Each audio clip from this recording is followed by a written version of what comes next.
Martinelli out, but which midfielder am I replacing him with? Welcome to the Gianni YouTube show. Hope you guys are well. There are so many good midfield options this year. We're spoiled for choice, but it also means we're having to sell good players to get what we think are going to be slightly better players, and I'm faced with that conundrum this week. Now, many of you will be on 2 free transfers. It's a lot of fun. It's a good game week ahead. Are we jumping off Arsenal Man United midfielders? That's the big question, I guess. And look, I think what we've seen so far with Man United mids in game week 3, Bruno, Rashford delivered. I'm not so sure all those Arsenal mids are delivering. There's an argument to say Saka's doing well enough to hold, but Odegaard, Martinelli, is it time to sell? Probably, because there's such good options out there. So look, let's have a look at how I'm set up before my transfer for game week 4. So here we go. The big decisions I've got. Let's go through them one by one. First, we'll give you my team. I've got Nana in goal, Chilwell, Gvardiol and Colwill, so double Chelsea defence. The midfield 5, which includes Martinelli, Saka, Rashford, Foden and Matoma, and Martinelli will be off. Jackson and Haaland up front. I've got a Stupinan first bench. So the big 3 questions I've got. Which goalkeeper do I play? Turner or Onana, both with tricky away games. Who do I bench? Is it a Stupinan or is it Matoma? Or could it be Colwill?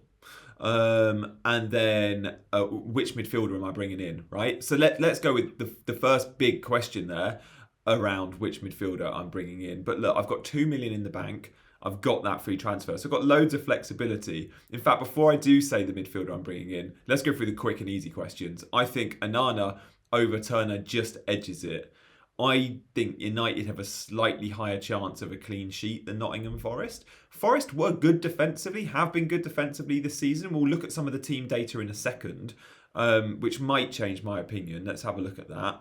And then in terms of benchings, again, the team data is going to help determine why I think I will bench a Stupinan. So let's have a look at some team data for attack and team data first for defence, because this is going to help me with my decisions, and then we'll look at who I'm transferring in. So I was on FPL Black Box last night with Az, and I said to Az, do you mind if I steal your defence and attack numbers? Because they're really good. It's the expected goal conversion non-penalty for defence, right? So who are the best defences in the league, effectively, in terms of shots and shots faced, right? In terms of chances faced.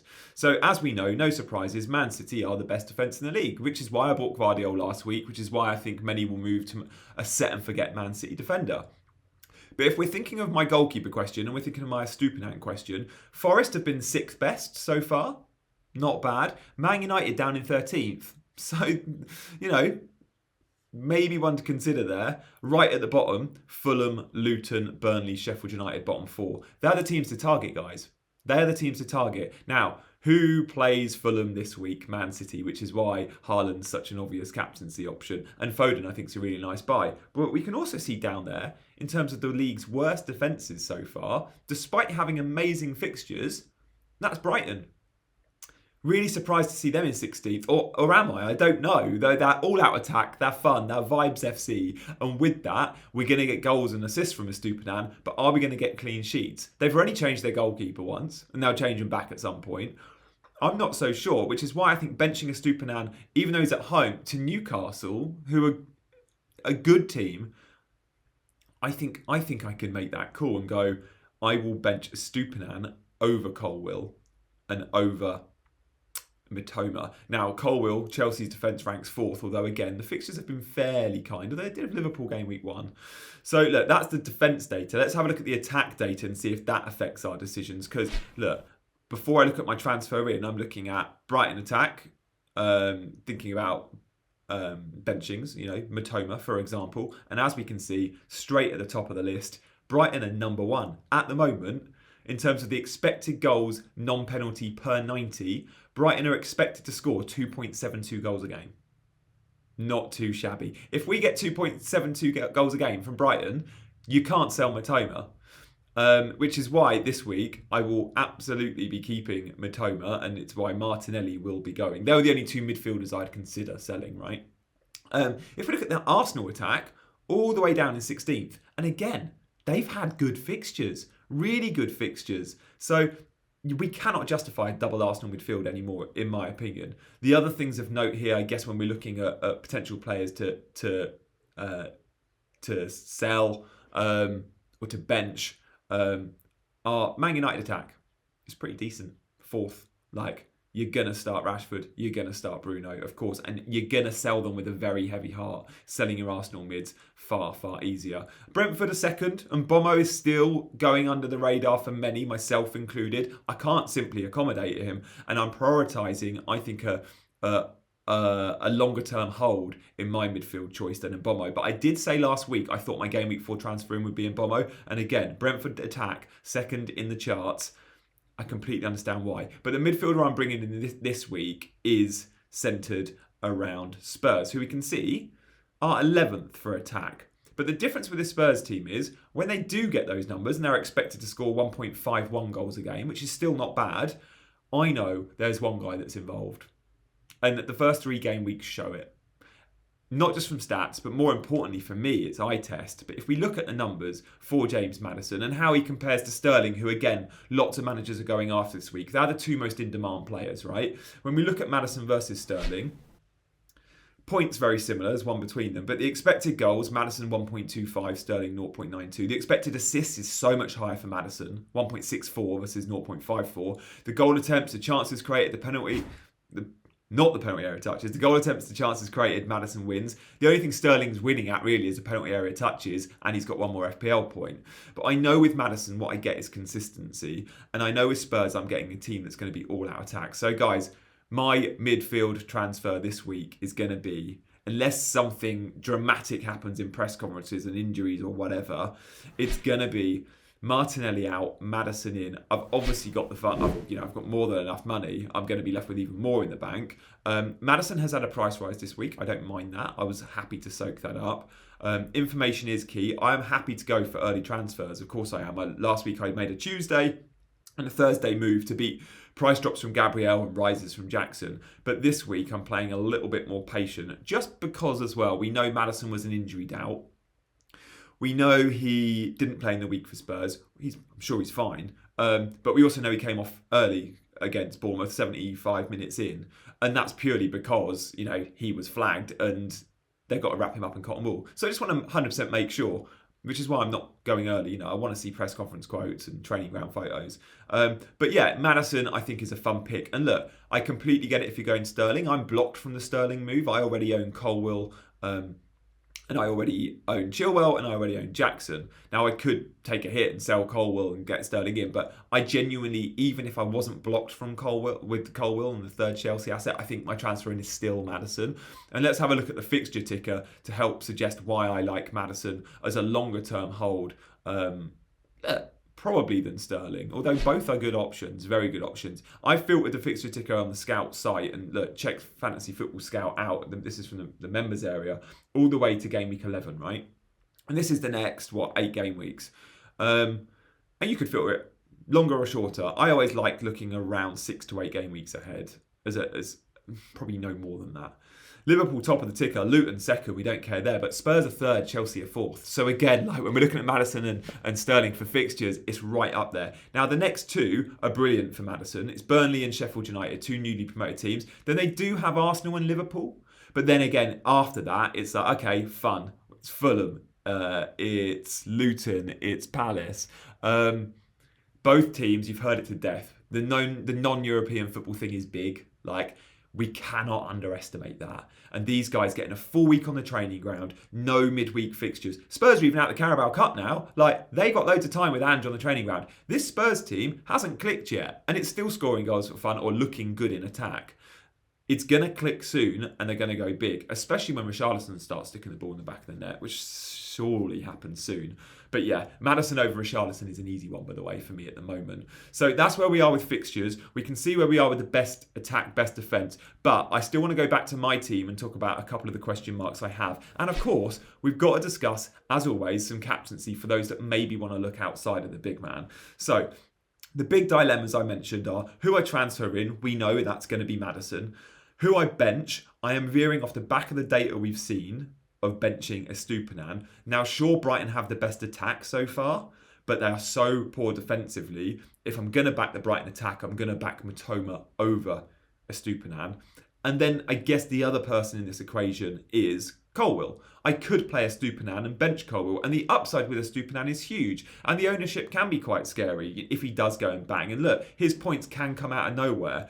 So Colwill versus a Stupinan for a benching spot isn't one I'm absolutely set on. It's one I think I'll probably make.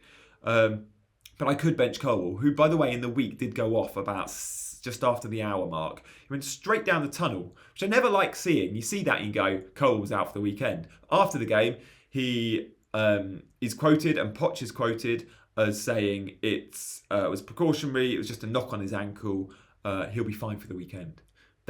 It's been said he'll be fine for the weekend, and he left the stadium walking fine. We've seen players leave stadiums on crutches, James Maddison recently, and still be fine for the weekend. So I'm sure Colwill is all right, but it is a slight concern. And Estupinan's upside is a slight concern. But I've got to look at why we have defenders in our team first and foremost, and that is clean sheet points. And I can't see Brighton keeping it clean. Newcastle have got to turn things around as well. They've been playing well, but not necessarily getting the results. So I think we'll see Estupinan benched. The midfielder in we know. The goalkeeper question... Again, I'm looking at clean sheet odds and thinking United are more likely to keep it clean. But again, you could go Turner's going to get more saves. So again, that's a bit of a toss of a coin and a lottery. But at the moment, I'm going with Onana in. I'm pretty well set. I'm very happy with Triple City this week against Fulham. I genuinely think Fulham are the team to target. And we saw they're right at the bottom. They're 20th for defence. I know they got the draw against Arsenal, but Arsenal should have scored more goals. Dangerous on set pieces, Fulham, or can be, like we saw Paulinho with the equaliser. But if Foden starts, I'm expecting points this week, and he's a nice differential. So I'm feeling very well set. I just need a Chelsea clean sheet if I do go with that double defence, because the Estupinan benching could really hurt. Cameron Archer, by the way, worth noting, did start for Sheffield United in the Carabao Cup. He's on my bench as the second sub, but again, the best 4.5 million in the game. And already, I think we've seen the best 4 million defender long term, because Gusto is going to be in and out of the team with Reece James, and Reece James I think will be back by game week 5 or 6, is Kabore. So again, I feel really well placed. And when we're talking about things like wildcards and stuff, like I haven't got even a bench of horrors of some might have. Like they might have a West Ham forward that never plays, the kid, Bulldog, who's going to leave Sheffield United. I'm fairly well set. So I'm fairly happy, although I'd like a few more points on the board. I'm not overly happy with my rank, but it's a long season. It's still early days. Let's look at the captaincy chart. So again, shout out to FPL Only, who has sent in, and he sends me every week, an average of individual players' performance in the last 4 games against said opponent, right? So for example, Sterling has only played Forest twice. So the 2 players starred, Haaland and Sterling. They've played that opponent twice. So Haaland versus Fulham, he averages 6.5 points. Sterling versus Forest, 12 points. Not bad. Not bad. Like, if you're looking for a differential captain, you could look at it. Look, past history is something I consider with captaincy. Is a player good against that club, and why? Because you do see those patterns. But it's not the be-all and end-all. I also look at form, team and player. I look at massively home advantage for captaincy. So there's more to it than that. But if, again, Sterling's got the form and he's got the home advantage. So if you are looking for a differential away from Haaland, I think Sterling, or I think Jackson, Chelsea attack could be fun. I also like staying within City because I love that fixture. So my vice captain this week is actually Foden. But a shout out to Rashford, who's got a good record against Arsenal. Saka, who's got a good record against United. That fixture's got goals. I went to the Emirates last year to watch that. I think Arsenal maybe won 3-2. Rashford scored from range. I remember Nketiah getting a goal, maybe from a corner. I've got a terrible memory. Son versus Burnley. He scored that worldy goal against Burnley, didn't he? We ran it from his own half. So look, there's good options this week. I think this is a very high scoring week. I think the captaincy chart shows that. I think all of our dilemmas and benchings show that. So that's going to be loads of fun. I'm looking for some big points this week, and hopefully not too many of those big swings. I'm hoping the players we sell, i.e. Arsenal midfielders, or some of us might be selling United players, I'm hoping they don't come and burn us, so fingers crossed with that. Guys, do you like these team selection videos? If so, please show me you like it by hitting that like button. And of course, if you're new around here, subscribe to the channel. What do you think of me doing lives, by the way? Like, I've never done a live on this channel. And I'll give you the reasons why. I'm really scared of hosting lives because I'm not good with tech.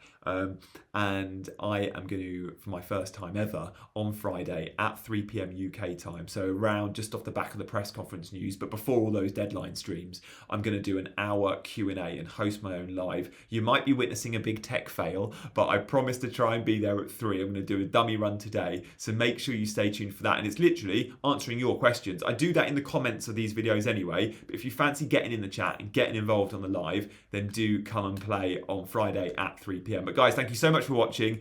As I mentioned, if you can hit the like and subscribe button on the way out, that'd be amazing. And I'll see you very soon.